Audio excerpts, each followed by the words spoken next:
زرد محبت از a complete novel. مضبوط صبر کی انتہا کہاں تک ہے؟ تو ستم کر لے جہاں تک تیری طاقت ہے۔ وفا کی امید کسی اور کو ہوگی، ہم کو تو دیکھنا ہے تیری نکاح کہاں تک ہے۔ جون کی تپتی دوپہر تھی، دور دور تک کسی ذی روح کا نام و نشان نہیں تھا۔ اسے آج کا دن ہی منحوس لگ رہا تھا۔ ایک تو آج اکیلے کالج آنا پڑا اور اب کب سے بس سٹاپ پہ کھڑی بس کا انتظار کر رہی تھی، مگر جو بس بھی ملتی اس میں تل دھرنے کی جگہ نہ ہوتی تھی۔ کالج سے چل کے مین روڈ تک آنا ہی جان جوخم کا کام تھا اور سونے پہ سہاگا سواری بھی ملنے کا نام نہیں لے رہی تھی۔ بس سٹاپ پہ کھڑے تقریباً 15 منٹ گزر چکے تھے۔ گرمی کی شدت سے سفید رنگ کملا گیا تھا۔ اس نے آنکھوں پہ ہاتھ کا چھجا بناتے ہوئے آسمان کی طرف متلاشی نظروں سے دیکھا کہ شاید قسمت یاوری کر جائے اور کہیں سے بادل کا ٹکڑا آگ کے گولے کو ڈھانپ لے، مگر دور دور تک ایسا کوئی امکان نظر نہیں آ رہا تھا۔ اس نے دوبارہ سے نظریں ویران سڑک پہ جما دیں۔ آفتاب کی تپش برداشت سے باہر تھی اور پیاس کی شدت بڑھتی جا رہی تھی۔ اس نے بس کی امید چھوڑی اور پیدل چلنا شروع کر دیا۔ ایسے تو وہ 1 گھنٹہ بھی کھڑی رہتی تو بس نہیں ملنی تھی۔ اب تو وہ کالج آنے پر ہی پچھتا رہی تھی۔ اللہ جی کوئی معجزہ کر دیں ورنہ میں اس ویران سڑک پہ پیاس سے ہی مر جاؤں گی۔ وہ دل ہی دل میں دعا مانگتی چل رہی تھی۔ بیگ کو ایک کندھے سے دوسرے پہ منتقل کرتے، دوپٹے کے پلو سے پیشانی پہ آیا پسینہ صاف کرتے ہوئے وہ اپنی روڈ کی سمت مڑی ہی تھی کہ ایک بائک اس کے پاس آن رکی۔ اس نے گھبرا کے دوسری طرف دیکھا، مگر سامنے زیب منصور کڑی نظروں سے اسے گھور رہا تھا۔ وہ اس کی پیشانی کے بل دیکھ کر خائف تو ہوئی، مگر دل کو ڈھارس ملی۔ تم سے تھوڑا انتظار نہیں ہوتا یا پیدل مارچ کرنے کا زیادہ ہی شوق ہے؟ مجھے نہیں پتا تھا کہ آپ لینے آئیں گے، لائبہ نے جھجکتے ہوئے جواب دیا۔ اب بیٹھ بھی جاؤ، کیا باقاعدہ دعوت نامہ دینا پڑے گا؟ جی بیٹھ رہی ہوں۔ بیگ اور فائلز ایک ہاتھ میں پکڑے اور دوسرا ہاتھ سے منصور کے کندھے پہ رکھتے ہوئے بائک پہ بیٹھ گئی۔ ایک کال کرنے کی زحمت گوارا کر لیتی تو یوں خوار نہ ہوتی۔ وہ بائک کو چلانے کی بجائے اڑانے کی کوشش کر رہا تھا، بیلنس نہیں تھا۔ زیب منصور کے کندھے کو مضبوطی سے تھامتے ہوئے اس نے ڈرتے ہوئے جواب دیا، تو ایڈوانس لے لیتی؟ بائک کی رفتار اور تیز ہوئی، وہ بھی لے چکی تھی۔ اس کے سوال جواب ختم ہونے میں نہیں آ رہے تھے اور بائک کی رفتار لائبہ کی سانس خشک کیے دے رہی تھی۔ زیبی بھائی بائک آہستہ چلائی، مجھے ابھی مرنے کا کوئی شوق نہیں، وہ پیچھے سے چلاتے ہوئے بولی۔ تم جیسی کنجوس نے زندہ رہ کے بھی کیا کرنا ہے؟ زیب منصور شاید اسے سزا دینے پر مائل تھا۔ سوکھے حلق میں ڈر کی شدت سے کانٹے اگ آئے تھے۔ اس نے زور سے آنکھیں میچی اور زیب منصور کے چوڑے کندھے پہ سر ٹکا دیا۔ اللہ جی آج میں زندہ گھر پہنچ گئی تو پورے 10 نفل پڑھوں گی۔ وہ اونچی آواز سے دعائیں مانگنے لگی تو زیب منصور نے رفتار آہستہ کر دی۔ یقیناً اتنی سزا کافی تھی۔ گھر پہنچتے ہی اس نے بائک سے چھلانگ لگائی۔ زیب منصور کو کچا کھا جانے کی خواہش دل میں دباتے ہوئے صرف چمچماتی بائک پہ کڑی نظر ڈالی اور اپنے پورشن کی طرف بڑھ گئی۔ وہ سو کر اٹھی تو دوپہر ڈھل چکی تھی، مگر تپش کا راج ابھی تک قائم تھا۔ منہ ہاتھ دھو کر کچن کا رخ کیا کیونکہ بھوک برداشت سے باہر ہو چکی تھی۔ کچھ کھانے کو ملے گا؟ کچن میں داخل ہوتے ہی بھابھی نظر آئیں تو اس نے جھٹ سے پوچھ لیا، کیونکہ خود کچھ پکانا اس کی مشہور زمانہ سستی کے خلاف تھا۔ ہاں ابھی تھوڑی دیر پہلے مائدہ بریانی دے کے گئی ہے۔ تم بنا کچھ کھائے سو گئی تھی تو میں نے تمہارے لیے رکھ دی، مائکرو میں گرم کر لو اور رائتہ بنا لو۔ اس نے بے بس نظروں سے بھابھی کو دیکھا جو جاتے ہوئے بھی 2 کام بتا گئی تھی۔ اب مرتا کیا نہ کرتا کہ مصادق اسے یہ دونوں کام خود ہی کرنے تھے۔ اس نے کھانا گرم کیا اور ٹی وی لاؤنج میں آ کے بیٹھ گئی۔ آج تم زیبی کے ساتھ آئی ہو؟ بھابھی واصل کو اٹھائے اس کے پاس ہی آ بیٹھی تھی۔ جی بس نہیں ملی تو آدھا راستہ پیدل چلی، راستے میں زیبی بھائی مل گئے تو ان کے ساتھ آ گئی۔ بریانی کھاتے ہوئے اس نے بھابھی کو جواب دیا، آج مائدہ کی خالہ آئی تھی؟ جی اس نے بتایا تھا، اسی لیے آج کالج نہیں گئی۔ لائبہ پہلے ہی جانتی تھی، اس کی خالہ شادی کی تاریخ طے کر گئی ہیں، بھابھی نے سرسری سے لہجے میں بتایا، مگر لائبہ کے تاثرات لا علمی کا تاثر لیے ہوئے تھے۔ کیا مائدہ نے تمہیں نہیں بتایا؟ بھابھی نے حیرانی سے پوچھا۔ وہ دونوں یکجان 2 قالب مشہور تھیں اور اتنی بڑی بات سے بے خبری کی انہیں امید نہیں تھی۔ وہ تو لائبہ سے معلومات لینا چاہتی تھیں اور وہ بات کی الف بے سے لا علم تھی۔ زیب نے بھی نہیں بتایا۔ اس کی لا علمی بھابھی کو ہضم نہیں ہو رہی تھی۔ زیبی بھائی کا بس چلے تو وہ مجھے ایسی جگہ پھینک دے جہاں مجھے اپنی خبر نہ ملے۔ اس نے دکھ سے بریانی کی پلیٹ پر ایک کھسکائی۔ اب کہاں کی بھوک اور کیسی بھوک؟ اچھا اب کھانا تو کھا لو، اس میں پریشانی والی کون سی بات ہے؟ مائدہ تمہارا پوچھ کر گئی ہے، ہو سکتا ہے وہ آرام سے بتانا چاہتی ہو۔ بھابھی نے دوبارہ پلیٹ اس کے آگے کی۔ نہیں مجھے بھوک نہیں۔ اس کی بھوک واقعی اڑ گئی تھی۔ وہ ایک دوسرے کے لیے کھلی کتاب تھی۔ کتابیں زندگی کے جس ورق کو کھولتی اس پہ درج ہر سطر ان کے لیے شناسہ تھی۔ چند ماہ کے وقفے سے دنیا میں آئیں مگر حد سے بڑھتی مماثلت انہیں جڑواں ثابت کرتی تھی۔ گھر میں 100 مسئلے مسائل ہوں، دیورانی جٹھانی میں تکرار ہو، جو بھی ہو جائے، مائدہ اور لائبہ ایک دوسرے کے لیے لازم و ملزوم تھی۔ ان کی ہر درجے دوستی اور محبت کے درمیان کوئی دخل اندازی بھی نہیں کرتا تھا سوائے ایک شخص کے، اور وہ زیب منصور تھا۔ مائدہ کا نرم دل بھائی اور لائبہ کا خڑوس ہٹلر اور شاہ جنات تایا زاد۔ بھابھی میں کمرے میں جا رہی ہوں، کوئی پوچھے تو کہہ دینا میری طبیعت ٹھیک نہیں ہے، اسی لیے مجھے ڈسٹرب نہ کیا جائے۔ آنکھوں میں آئے آنسو پیتے ہوئے اس نے کمرے کا رخ کیا۔ اف، زیب ایویں ہی اسے ملکہ جذبات نہیں کہتا۔ ذرا مرضی کے خلاف کچھ ہوا نہیں اور محترمہ کے نین چھلک پڑے۔ پتہ نہیں عمر جیسے پریکٹیکل بندے کی بہن اتنی امیچور کیوں ہے۔ بھابھی بڑبڑاتے ہوئے ٹیبل سے برتن اٹھانے لگی۔ کالج میں سارا دن لگاتار کلاسز لے کر دماغ کی چولیں ہل چکی تھیں۔ آخری لیکچر فری ملا تو اس نے کینٹین کے بجائے لائبریری کا رخ کیا۔ نفسیات سے متعلق کتاب نکالی اور نسبتاً کونے والی میز پہ بیٹھ گئی۔ وہ کچھ صفحات ہی پڑھ پائی کہ مائدہ اس کے سامنے بیٹھ گئی۔ وہ اسے نظر انداز کیے کتاب پڑھنے میں مگن رہی تو اس نے کتاب چھین لی۔ کیا مسئلہ ہے تمہارے ساتھ؟ لائبہ نے حد درجے تلخی سے پوچھا۔ یہی میں پوچھ رہی ہوں کہ تمہیں مسئلہ کیا ہے؟ مائدہ نے جواب بن وہی سوال دہرایا۔ میں تمہارے کسی سوال کے جواب دہ نہیں ہوں، برائے مہربانی مجھے تنگ نہ کرو۔ سانپ کا لہجے میں جواب دیتے ہوئے وہ وہاں سے اٹھ گئی۔ کیونکہ لائبریرین وارننگ دیتی نظر آئی، کافی دیر سے ان دونوں کی طرف تھی۔ یار بتا دو وجہ کیا ہے؟ کل تمہاری طرف آئی تو تم حجرہ نشین ہو چکی تھی، اب صبح سے تمہارے پیچھے ہوں اور تمہارے نخرے ختم ہونے میں نہیں آ رہے۔ وہ لائبریری سے نکل کر بھی اس کے پیچھے تھی۔ کل ڈھیروں مصروفیت کے باوجود وہ 2 دفعہ اس کی طرف چکر لگا چکی تھی۔ ایک دفعہ بریانی لائی تو وہ سوئی ہوئی تھی، دوسری دفعہ آئی تو کئی دفعہ دروازہ کھٹکھٹانے پہ بھی اس نے نہیں کھولا تھا، اور اب صبح سے کالج میں اس کے پیچھے تھی۔ لائبہ پلیز مجھے ایسے اذیت نہ دو۔ ایسی کون سی خطا ہو گئی کہ تم مجھ سے کلام کرنا پسند نہیں کر رہی؟ میں تو تمہیں ایک گڈ نیوز سنانا چاہتی ہوں۔ مائدہ اس کے سامنے آ کھڑی ہوئی۔ تم اس کی زحمت نہ کرو، گڈ نیوز مٹھائی کی صورت مجھے مل چکی ہے اور میں اسے ڈسٹ بن میں پھینک بھی چکی ہوں۔ میں خود لا علم تھی یار، جب پتہ چلا تب تم کالج میں تھی، میں تمہیں بتانے آئی تو تم نے دروازہ ہی نہیں کھولا۔ وہ دونوں ہاتھوں کی انگلیاں آپس میں الجھائے پشیمانی سے وضاحت دے رہی تھی۔ میں کیسے مان لوں کہ تم لا علم تھی، اور اگر ایسا تھا بھی تو تمہارے شہزادے بھائی جان نے مجھے کیوں نہیں بتایا؟ وہ لائبہ قدیر تھی اور اسے سب سے زیادہ جاننے کا دعویٰ کرنے والی خود اس کے سامنے بے بس کھڑی تھی۔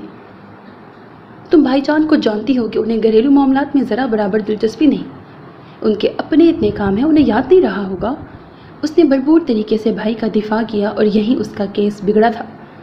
تم نفسیات چھوڑ کے وکالت پڑھ لو اور اپنے بھائی کی وکیل بن جاؤ، لیکن فی الوقت مجھے تم میں اور تمہارے بھائی نامے میں کوئی دلچسپی نہیں۔ اس نے بائک کی رفتار کا جواب زبان کی رفتار سے دیا، اور ایسا ہمیشہ سے ہوتا آیا تھا۔ زیب منصور کی بہن ہونے کا خراج بھی تو ادا کرنا تھا، لیکن مائدہ مطمئن تھی۔ وہ ہمیشہ بھائی کا غصہ اس پر نکال کے راضی ہو جاتی تھی، اور مائدہ زیب منصور کے نادیدہ گناہ اپنے زمرے میں لے کے اسے عذاب لائبہ سے نجات دلا کے بہن ہونے کا حق ادا کر دیتی تھی۔ چلو اب مان بھی جاؤ نا، اس نے دوبارہ التجا کی۔ 2 دن سے پہلے مجھ سے بولنے کی ضرورت نہیں، اس کے بعد آنا سوچوں گی۔ مائدہ کو 2 عدد چنگیزی نسل کی گھوریاں ڈال کے اس نے خارجی راستے کا رخ کیا، اور وہ بھی شکر ادا کرتے ہوئے اس کے پیچھے چلتی تھی، مگر آج شاید اس کے ستارے گردش میں تھے۔ زیب منصور رف سے حلیے میں گاڑی سے ٹیک لگائے ان کے منتظر تھے۔ لائبہ چلتے چلتے رکی اور لاچار مائدہ کو بھی رکنا پڑا۔ اتنے پیارے بھائی جان کو کسی بہانے یہاں سے بھیجو، مجھے ان کے ساتھ نہیں جانا۔ ایک نیا حکم جاری ہوا، شکر کرو بھائی جان آ گئے، ورنہ کہاں گرمی میں دھکے کھاتی۔ مائدہ بوکھلا ہی تو گئی تھی۔ اچھا تو تم ایسا کرو، یہاں پہ ہی نوافل کی نیت